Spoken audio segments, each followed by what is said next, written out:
क्या आपने कभी सोचा है कि समुद्र की गहराइयों में क्या छुपा हो सकता है? क्या वाकई समुद्री राक्षस होते हैं?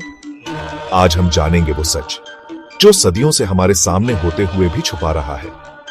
धरती का 70% हिस्सा समुद्र से ढका है, लेकिन हैरानी की बात यह है कि हम अब तक इसके सिर्फ 5% हिस्से को ही खोज पाए हैं। समुद्र की गहराइयों में एक ऐसा रहस्य छुपा है जिसने इंसानों को सदियों से रोमांचित किया है। समुद्री राक्षसों का रहस्य। कभी नाविकों ने विशाल टेंटाकल वाले जीवों को देखा, तो कभी मछुआरों ने डरावनी चीखें सुनी। ये सिर्फ कल्पना थी या कुछ और? इतिहास में कई ऐसे समुद्री राक्षसों की कहानियां मिलती हैं।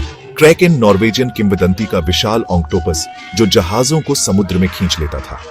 लेविएथन बाइबल में वर्णित एक विशालकाय समुद्री सर्प। लॉक नेस मॉन्स्टर नेसी, स्कॉटलैंड की एक झील में रहने वाला रहस्यमयी जीव। इन कहानियों की जड़ें कहीं न कहीं इंसानी डर, समुद्री यात्रा की कठिनाइयां और अधूरी जानकारी में छुपी हैं। आज की तकनीक ने हमें गहराई तक देखने की शक्ति दी है। रोबोटिक सबमरीन, गहरे समुद्र में कैमरे, सोनार स्कैनिंग।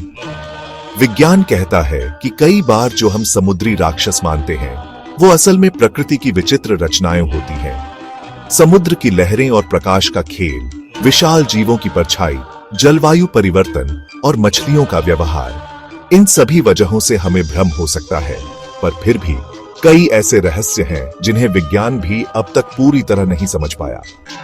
समुद्र की गहराइयां अब भी हमारे लिए एक अनसुलझी पहेली है।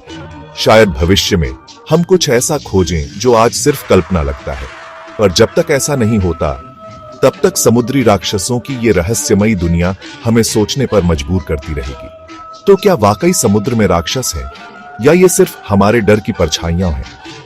अगर आपको ये वीडियो पसंद आया हो तो लाइक, शेयर और सब्सक्राइब करना न भूलें। ऐसे ही और रहस्यमयी कहानियों के लिए जुड़े रहिए हमारे साथ। धन्यवाद और अगली बार मिलेंगे एक और रहस्य के साथ।